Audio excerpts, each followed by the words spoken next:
vamos falar do São Paulo, que também está bem encalacrado com dívida. O São Paulo teve a apresentação do Tolói, né? Chegou ontem, foi apresentado ontem, na verdade. Mailton, lateral da Chapecoense, mas tudo isso ficou ofuscado porque o São Paulo vendeu o Henrique do Carmo, mais uma das suas joias. Eu não sei se eu chamo mais de joia ou de bijuteria da base, porque está vendendo por muito barato. Mais uma, o Henrique do Carmo foi vendido por 6 milhões de dólares, mais uma venda futura e tudo mais, tal, valor considerado muito baixo, considerando o que outros clubes estão fazendo aí. Isso provocou uma reação muito forte nas redes sociais contra o presidente Júlio Casares do São Paulo, que acabou dando uma entrevista para a ESPN Brasil, para o nosso companheiro Eduardo Afonso. Vamos colocar as aspas que o Casares falou sobre um trecho da entrevista. Ele falou: é uma questão financeira difícil, que vai melhorando aos poucos. O São Paulo necessita vender jogadores. É claro que temos que manter um time competitivo, mas temos responsabilidade de pagar salários, pagar custos operacionais, manter o gramado, o estádio, toda a preparação de infraestrutura do CT, tanto de Cotia como da Barra Funda. É responsabilidade. A venda do Henrique e dos demais era extremamente necessária. Tínhamos que fazer. O torcedor fica triste, eu também fico. Tentamos segurar o Henrique até por mais tempo, mas não foi possível. Temos que focar na responsabilidade financeira e no cumprimento de metas, disse Júlio Casares, presidente do São Paulo, à ESPN. Danilo, nessa frase aqui, grande frase do Casares, ele sempre fala bastante quando dá entrevista, em quantidade, quero dizer, ele fala que o São Paulo tem que vender jogadores porque tem que pagar salários, custos operacionais, manter gramado, estádio, toda a preparação de infraestrutura, enfim, tudo mais que ele fala. Se eu pegar as entrelinhas aí, eu falo assim: eu estou vendendo um jogador para pagar as contas que eu tenho do dia a dia. É mais ou menos como eu vender o meu carro para pagar a conta de luz, que tem todo mês. Uhum. Essa é a impressão que me dá. Então, assim, a teoria do que o Casares falou, eu concordo. Eu acho que, realmente, se você tiver entre vender um jogador, mesmo que não seja da melhor maneira possível, para ter que pagar, honrar suas contas, melhor. É melhor você vender um jogador por um valor menor do que você poderia e pagar suas contas, deixar tudo em dia. Então, com essa teoria, eu concordo. Porque a partir do momento que o São Paulo, se ele consegue se estabilizar, se ele consegue deixar todas as contas em dia, e aí ele senta numa mesa para negociar, ele vai ter mais força para falar: olha, esses 6 milhões eu não preciso agora. Se você quiser o Henrique, é 15. Porque o 6 eu não preciso. Se chegar no 15, beleza. Porque aí 15 para mim é um negócio que vale a pena. O São Paulo precisa mirar chegar neste momento, porque no que está agora é vender do jeito que der, da proposta que chegar melhor possível. Chegar uma de 3, uma de 4 e vou vender pela proposta de 4 milhões, porque é o que eu preciso de dinheiro. Só que qual que é o grande X da questão que o Casares não fala? Num planejamento que o São Paulo fez para o ano, que é um planejamento de eventualmente ter que vender, diminuir folha para pagar as dívidas, para você chegar daqui 2, 3 anos e estar numa situação melhor, esse planejamento previa diminuição de custos, diminuição de dívida e diminuição de folha salarial, parar de investir. O São Paulo realmente não está indo ao mercado como tantos outros clubes do Brasil, mas a dívida continua aumentando, como mostrou um relatório. A previsão orçamentária do São Paulo tinha ali uma ideia de chegar em agosto com um superávit de 2 milhões. O superávit foi de 4,8, 5 milhões. Você pensa, tá acima, mas qual que é a pegadinha? Em que, inclusive, eu vi no perfil lá, anotações tricolores. Qual que é a grande questão?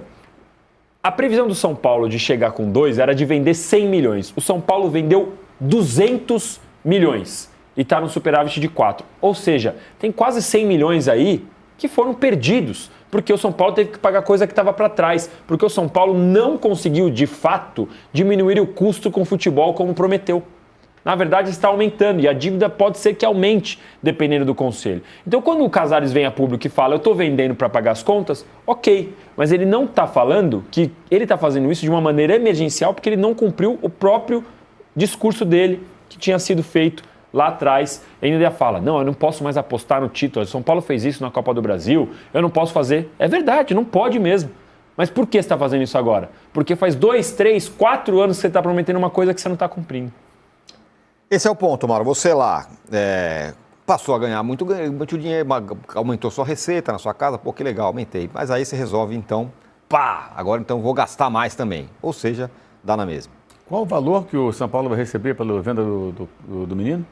6 milhões de dólares e mais um variável. 20% venda futura. Tá, esse valor inicial é de 6 milhões de dólares. Se você fizer um cálculo aproximado de quanto custa para o São Paulo a dupla Lucas e Oscar, sim, é isso. Em um ano eles custam certamente perto disso. Em um ano. Sim. Um ano. É provável. Tá? Quando o Lucas veio para o Brasil, veio emprestado. Emprestado não, fez um contrato por 6 meses, né? Diziam que ele ia para os Estados Unidos. O que eu acho que tem que fazer o dirigente numa situação dessa? Você quer ficar? Você ama o São Paulo? Cara, eu posso te pagar isso aqui.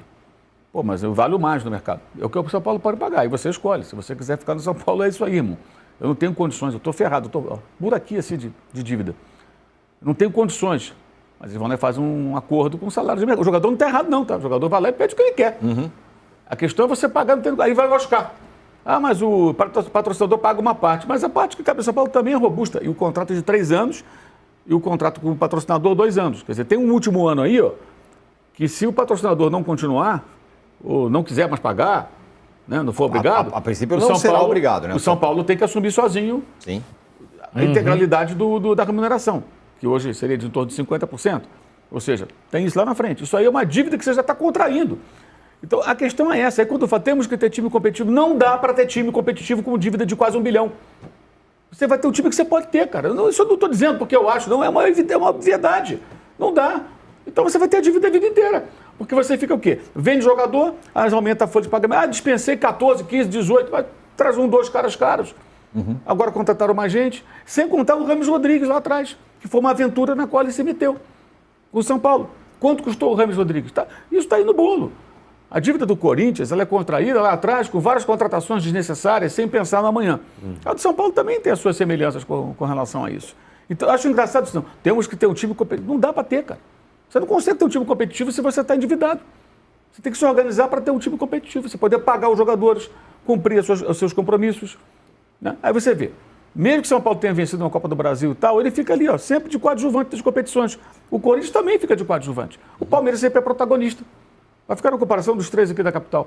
Né? E o Santos está fazendo concurso para ser Corinthians, né? Contratando dezenas de jogadores e tudo, quer ser Corinthians. Está seguindo os mesmos passos, com uma receita muito menor. Né? O Corinthians tem muito mais potencial de arrecadação do que o Santos. Isso é uma obviedade. Então é isso, tem que ter um time competitivo. A medida 1 que o Casares devia fazer, agora, não importa se vai ganhar Libertadores, se vai ficar em, sei lá, em que lugar do Brasileirão. Chega já agora e já fala para janeiro, fala, Lucas, Oscar, vem cá. Seguinte, ano que vem eu vou ter que diminuir minha folha drasticamente. Vamos tentar fazer um acordo? Você consegue ficar aqui? Vamos mudar o nosso contrato? Pô, vamos fazer uma rescisão amigável, então? Porque eu preciso, o São Paulo está precisando.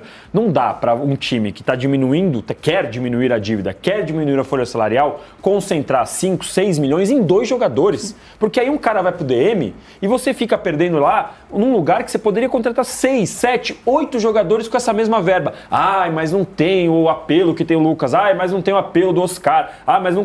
Os caras não estão jogando. Mas ainda que eles estivessem jogando, não dá para você concentrar tanto dinheiro no momento que você está reduzindo custos em 2 jogadores. Não dá. Na prática, a venda do jovem jogador subsidia a existência desses veteranos no elenco e na folha de pagamento. É isso. Então, ele cria o problema e aí apresenta essa solução.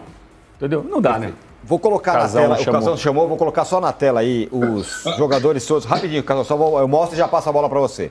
Os jogadores todos que o São Paulo vendeu.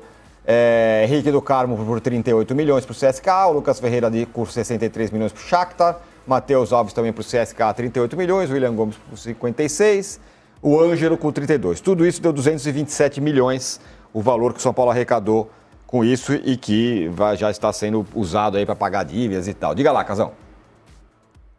Então, o São Paulo pulou do avião sem paraquedas quando trouxe o Daniel Alves. Não contente, pegou outro avião, subiu e pulou sem paraquedas com o Rames Rodrigues. E agora está com um buraco enorme e continua fazendo esse tipo de coisa. E aí começa a fazer que nem o Corinthians fez. Vender a garotada a preço de banana. Né? Claro que no Corinthians, essa história, pelo menos aparentemente, ela é mais obscura. Né? Pausa de 5 segundos para pedir a sua ajuda ao nosso canal com o seu like e se inscrever se ainda não for um inscrito. Tricolor ainda alega que ficou com 25% do valor de uma venda futura e assegura que o negócio só aconteceu porque o Henrique exigiu ser negociado. O que não me convence, até porque o jogador pedir para ir embora é algo absolutamente comum. Basta o dirigente dizer que não, a menos que surja uma proposta relativamente ou realmente boa. A declaração do Henrique enquanto embarcava no aeroporto em São Paulo rumo à Rússia, abre aspas para ele, muito feliz por estar indo jogar na Europa, mas triste por deixar o meu clube do coração, o clube que me deu tudo e é a minha casa, mas é a hora certa de sair, é um até logo, disse o Henrique. Queria fazer alguns registros antes de falar sobre a possibilidade de Pablo Maia também ser vendido. O São Paulo negociou com o Henrique, seu quinto jogador da base extremamente promissor, somente em 2025. Foram vendidos antes dele o Lucas Ferreira por 63 milhões de reais, o William Gomes por 55 milhões de reais, o Matheus Alves por 37 milhões de reais e o Ângelo por 32 milhões. Você soma esses 5 negócios e chega à constatação de que o São Paulo embolsou 200 milhões de reais. Achou muito? Então eu te conto que o Palmeiras, apenas com a venda de um zagueiro, o Vitor Reis, que foi jogar no Manchester City, faturou 232 milhões de reais. Dinheiro de pinga obtido pelo São Paulo, que não vai resolver os problemas das dívidas, apenas talvez maqueie o balanço dessa temporada. Para completar, registrar que vem da Turquia, de um jornalista de pouca credibilidade, Ekrem Konur, a notícia de que uma equipe da Arábia Saudita prepara a proposta por Pablo Maia e que esse negócio poderia chegar a 15 milhões de euros. Não tenho dúvida alguma que se essa proposta de 15 milhões de euros chegar, Pablo Maia estará vendido, até porque o São Paulo atual, vende os jogadores por cifras até inferiores. Mas o que eu sei, escutando de gente do São Paulo, é que não chegou nem sequer sondagem da Arábia Saudita pelo Pablo Maia. A janela está bem perto de fechar por lá e a tendência é que não exista qualquer movimento nesse sentido. Mudando a situação, a gente volta para informar para vocês num vídeo logo mais. Combinado? Gostaria muito que você usasse o espaço para comentário para registrar a sua opinião sobre os números que eu citei e também a respeito do que você pensa sobre... Cara, quando a gente fala dessa gestão, quando a gente fala dessa falta de aprovação, talvez, interna do São Paulo Futebol Clube, externa, melhor dizendo, isso começa a ter um resultado interno também. Essa semana, o São Paulo vota pelo FIP, né? Fundo de investimento em participações de Cotia, que prevê 250 milhões aí de aporte por 30%. Vai ter os termos aí que serão apresentados na reunião do Conselho essa semana. Será votado, então, pelo Conselho Deliberativo do São Paulo. Já foi aprovado pelo de administração, que são pessoas ali próximas à chapa Casares. E eu não boto fé em nada no Conselho do São Paulo, tá? Eu já falei aqui, eu sou totalmente, assim, descrente, conheço muitas pessoas do Conselho e sou muito descrente quanto aos próximos passos. Mas a gente estava escutando, Raí Monteiro, algumas manifestações e fui também apurando essa semana, tem uma chance, né? Por mais que não seja uma chance gigantesca, de não passar esse FIP de Cotia no Conselho, né? Tem muito conselheiro mobilizando já, achando um absurdo. A venda do Henrique Carmo pegou muito mal internamente, politicamente, para o Júlio Casares. Então tem esse movimento interno de que não seja aprovado esse FIP de Cotia.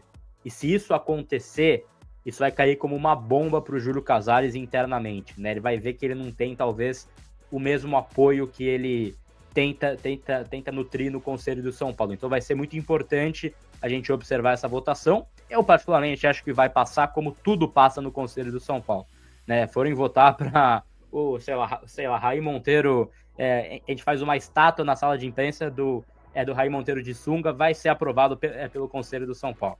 Sempre é aprovado, né? O que falam, né? Acho que se fosse minha, outros... Eu acho que se fosse minha, outros elementos barrariam, que não o Conselho. Perfeito. Mas, tem isso também, né? Mas tudo que é meio apontado é quase que cegamente seguido. Mas tem, então, essa preocupação interna, né, do São Paulo, da sua coalizão do Júlio Casares, quanto a essa votação. E a gente vai ver, então, como é que vai ser esse passo. Mas é algo que a gente tem que ficar de olho, Raí Monteiro, porque é um passo muito importante para a história recente do São Paulo, né? Esse FIP de Cotia abre um grande precedente desse investimento, a história do Marinax, né? Você vai fatiar percentual da base, que é um dos principais pilares, talvez o principal pilar do clube, e tem, então, essa divisão, entre aspas, de pontos de vista dentro da situação do São Paulo, Raí. Isso aí, confesso que não sou um grande conhecedor do tema, Gabi, então vamos ver o que vai ser nos próximos dias aí e acompanharei as suas atualizações sobre essa situação, né? Mas como você falou, talvez uma derrota, né? Pode ser pode ser aí um bom termômetro, né? Para mostrar uma possível perda de força do presidente junto com o conselho, né? Então, acho que é um tópico importante aí para a gente olhar nos próximos dias e entender como isso vai evoluir ou não. Exatamente. Vai ser essa semana, então a gente vai trazer tudo para vocês aí, mas é uma votação importante para ficar de olho. Qual que é o tamanho da força política do Casares hoje no Conselho pós os últimos ocorridos? O que você acha que vai acontecer? Eu acho que vai ser aprovado, mas acho que vai ser bastante, assim, colado. E aí talvez deixe um certo recado para a próxima eleição também. Claro, a gente está ainda apurando muitas informações. É cedo para a gente antecipar o processo eleitoral. A gente sabe que tem um racha hoje entre Casares e Belmonte, mas pelo que a gente escuta internamente, vai ganhando mais força o Carlos Belmonte também, né? Então a chapa dele vai ganhando mais força. O Júlio tem que medir essa queda de braço, tem que ter o jogo de impressão ainda, o diretor dele. Então, coisas podem mudar em cima dessa votação. Então, eu queria trazer esse tópico para dizer que é importante ficar de olho no resultado da votação, que vai dizer muita coisa em relação à situação atual do São Paulo Futebol Clube, tá? Então, deixo esse ponto aqui para vocês e a gente volta na próxima semana, quem sabe, aí com esse resultado já para ser informado aos amigos.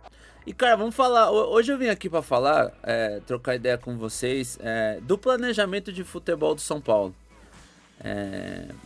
Tem a parada do FIDIC, tem a parada dos ingressos, do sócio torcedor, que, né, tá tudo errado. O sócio torcedor de São Paulo é completamente ruim. A parada dos ingressos lá é horrorosa. O FIDIC, então, por sua vez, é no mínimo estranho. Mas o meu ponto nem é esse. Eu acho que desde que a gente começou o canal, a gente vem falando de planejamento de futebol, esquema tático, a gente olha mais para dentro do campo. É muito difícil eu dar minha opinião com relação a FIDIC, porque eu não sou consultor financeiro, não tenho base para isso. É muito difícil eu dar opinião assim, muito fora do campo. Eu tenho alguma visão, né? Alguma coisa de modo geral, que eu tenho minha opinião, mas eu acho que a minha parte principal é de dentro do campo. E esse vídeo é único e exclusivamente para falar de dentro do campo. Então vamos lá. Se a gente analisar o planejamento de futebol, a parte do futebol do São Paulo, desde o começo do ano passado, saiu o Dorival, entra o Carpini, o São Paulo já pega um treinador em cima da hora, com pouco recurso, e é o que tem para hoje. Ele faz um trabalho questionável, duvidoso, não tem tempo para trabalhar, é mandado embora. Vem o Zubeldia. O Zubeldia era um sonho antigo do São Paulo que se torna uma aposta. Até então, é o que tem para hoje. A diretoria decidiu mandar o Carpini embora pelos resultados, assume o Zubeldia. O Zubeldia assume num primeiro momento sabendo que não ia ter injeção financeira, não ia ter dinheiro para contratar, ia ter aquelas peças, aquele elenco era o que tinha para hoje. Inicia o trabalho, inicia de certa forma conseguindo os resultados, né? Se a gente olhar para campo, eu desde o começo questionava o modus operandi do Zubeldia, mas enfim, eu acho que não era esse. E aí que entra o departamento de futebol. O departamento de futebol, a partir do momento que ele assume o Zubeldia, ele já tem que alinhar os mundos. O Zubeldia fala, o Zubeldia vai ser assim.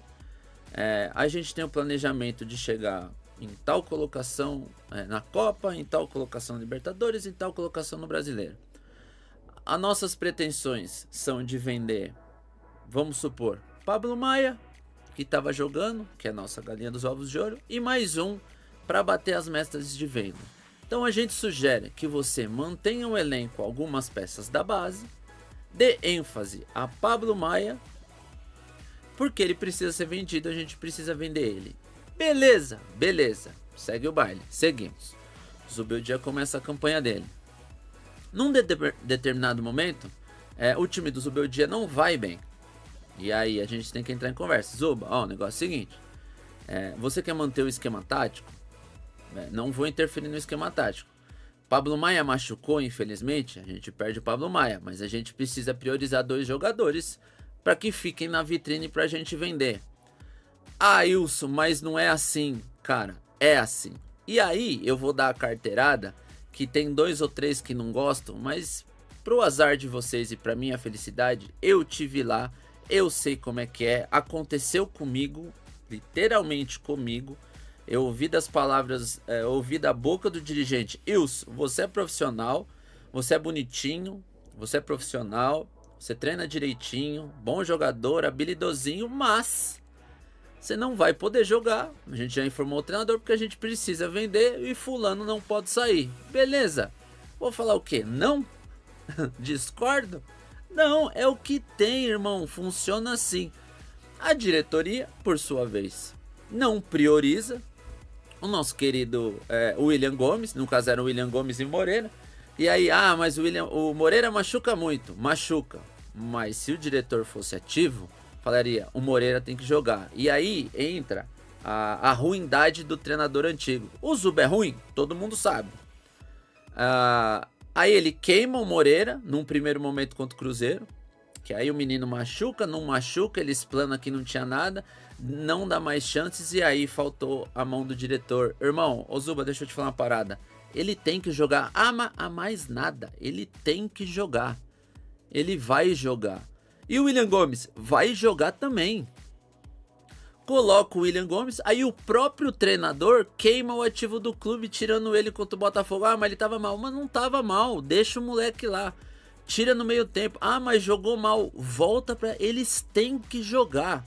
A gente tem que vender. Isso não acontece. Não acontece. Só não vê quem não entende de bola. Quem já teve lá, e eu já tive lá, acontece isso em todo lugar. Tirando os lugares fera, Flamengo, que tem muito dinheiro e ganha, Palmeiras, que disputa sempre, ultimamente não tá ganhando, mas disputa sempre e tem dinheiro. O resto, irmão, acontece e tem que acontecer. É o diretor que tem que botar a mão na mesa lá e falar assim, vai acontecer. O William Gomes vai ter que jogar. O Moreira vai ter que jogar. Quando o Pablo Maia voltar, ele vai ter que jogar. E parte do planejamento é esses 3 jogando e outros 3 já sendo preparados para quando esses saírem. Isso é planejamento de futebol. Isso acontece. A gente acaba um ano queimando Moreira e William Gomes, Pablo Maia voltando de lesão, sem ninguém engatilhado para vender. E tá tudo certo, ninguém fala nada. Aí o que os caras fazem? Ao invés de fazer o planejamento dentro do campo, vai pra Disney na pré-temporada.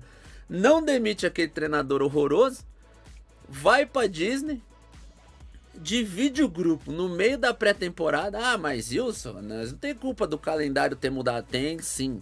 Já era pra ter imaginado o que ia acontecer, era pra ter se preparado. É por isso que eles estão lá sendo pagos pra isso. Mais um monte de... o Wellington. O Wellington é outro caso também. Tinha 2 lateral esquerdo, de repente só tem um. Não tem ninguém, traz Jamal Lewis e Santiago Longo. Cara, pelo amor de Deus, planejamento de futebol é 0. Vira o ano. Com William Gomes e Moreira queimados. Literalmente queimados. O que acontece? Os 2 saem quase de graça. Aí vem o Fera, o nosso Fera, que acabou de voltar da Disney, lá com o Pateta e Mickey Mouse. Não, vocês têm que entender que a demanda, os minutos... Tá, mas pera, quem manda nessa parada sou eu, irmão, não é o treinador. Se ele não tem minutos e o treinador não tá colocando pra jogar, a culpa é minha. Eu tenho que mandar colocar pra jogar, e tem que jogar, poucas. Vai pôr pra jogar, mais nada, mais vai pra Argentina, irmão. Tem que jogar, vai jogar. Não jogou, foi embora de graça.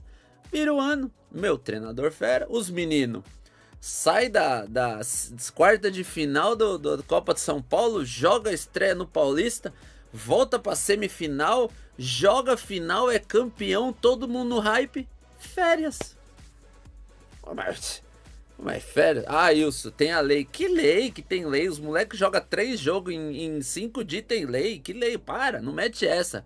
O treinador na época, senhor Zubeldia, deu férias pros moleques, falou que poderia voltar depois, não tinha que jogar. Aí ele vai, arrebenta com os moleques que tá lá jogando, arrebenta com Oscar, Lucas, arrebenta com todo mundo se machuca, o que acontece? Aí só tem os moleques, e aí a cobrança. Ah, por que agora não cobra e na época do Zubeldia cobrava? Simples, porque o time do Zubeldia não jogava, ele não mudava nada e a cobrança era para ser os meninos da base. Quando todo mundo machuca, sobra só os da base. Alves e Lucas Ferreira. Aí eles começam a dar ênfase. Os meninos é bom, tá bom? É bom? Então deixa na vitrine, pô. Tem que jogar. Aí joga, aí vai, todo mundo começa a ver. Joga. Porque assim, vamos lá. A galera foi vendida a preço de banana. Se jogasse todos os jogos, se falasse pra assessoria de imprensa, colocar os moleques na vitrine, pra eles dar entrevista, pra falar deles e tal, aquele empurrãozinho, tava valendo o dobro. Não ia embora a preço de banana, não ia pra Rússia. Porque também vocês estão de sacanagem, vender os caras pra Rússia. É trampolim, é vitrine. Da onde? Não é vitrine de nada, não disputa Champions League. Os caras têm dinheiro. Se vai vender pra Rússia, vende por 15, 16, 18 milhões. Não por 6 ou 8 ou 10. Tá de sacanagem, pô. Aí vai. Primeiro, Alves. Agora, Lucas Ferreira. Saiu os meninos, que já ia jogar. Aí, os nossos fera não tava lá. Aí, o que acontece? Henrique Carmo, Luca. Pablo Maia volta. Pablo Maia no banco. Crespo assume. Com 15 dias, o Crespo faz o que o Zubeldia não fez um ano. E por que não cobrou do Crespo agora pra colocar os moleques pra jogar? Simples, porque não precisou. Porque ele arrumou a cagada que o seu Zubeldia fez em um ano. Ele arrumou em 15 dias. Só que aí entra o planejamento de futebol. Qual que era pra ser o plano? Moreira e William Gomes. Eles machucam muito. Azar, todo mundo machuca. Põe pra jogar. Não quero saber. Tá bom, vai jogar. Eu preciso vender, eu não tenho escolha. Saiu Moreira e William Gomes, Lucas Ferreira e Alves. Tem que jogar. Rian, tem que jogar. Tem que pôr na vitrine. Mas tem o André, o Luciano Ferreirinha. Rapaziada, o negócio é o seguinte. André, Luciano Ferreirinha, chega aí, vamos trocar ideia. Vocês são top. Ferreirinha, adoraria que o Neto usasse a tanguinha com seu 10º gol. A gente vai trabalhar pra isso. Mas, vocês querem receber em dia? Quer receber em dia? Quer continuar com o CT fera, com as coisas fera? Os moleques vão jogar, não tô perguntando, eu tô avisando, os moleques vão jogar porque eles precisam ser vendidos pra gente manter a saúde financeira do clube. O São Paulo aproveitou essa data FIFA para se preparar para a maratona de 5 jogos entre 14 e 29 de setembro no Brasileirão e Copa Libertadores. Visando o primeiro jogo, contra o Botafogo nesse domingo, o tricolor poderá contar com vários reforços. Isso porque o clube conseguiu recuperar 3 atletas que estavam no departamento médico. São eles, Marcos Antônio, Robert Arboleda e Luiz Gustavo. Os 2 primeiros estavam fora desde agosto por lesões musculares, enquanto Luiz Gustavo não atua desde o primeiro semestre do ano, devido a um tromboembolismo pulmonar. O trio participou dos treinamentos realizados por Hernan Crespo já visando a partida no Morumbis contra o Botafogo. De acordo com a apuração do blog do São Paulo, as primeiras sessões de treinamento visaram a preparação física, seguido de um jogo em espaço reduzido. Os 3 jogadores participaram das atividades com o restante do elenco. Além dos 3, Hernan Crespo também terá à sua disposição o meia Alisson, que também esteve fora dos gramados por lesão. O jogador já realiza treinamentos com o elenco desde o último sábado. Pablo Maia pode dar adeus ao São Paulo em breve. De acordo com o especialista em transferências Ekrim Konur, o meio-campista atrai interesse de um clube da primeira divisão da Arábia Saudita, cuja identidade não foi revelada. A equipe estaria planejando realizar uma oferta no valor de 15 milhões de euros, cerca de 95,5 milhões de reais. O valor agrada à diretoria que, ao contrário do que muitos jornalistas pensam, irá aceitar a oferta até porque as últimas vendas bem abaixo do valor de mercado têm feito de Júlio Casares o grande alvo de críticas vindo da imprensa e principalmente da torcida. E aí, torcedor, você acha que o São Paulo deve aceitar a oferta pela venda de Pablo Maia? Deixe a sua opinião nos comentários.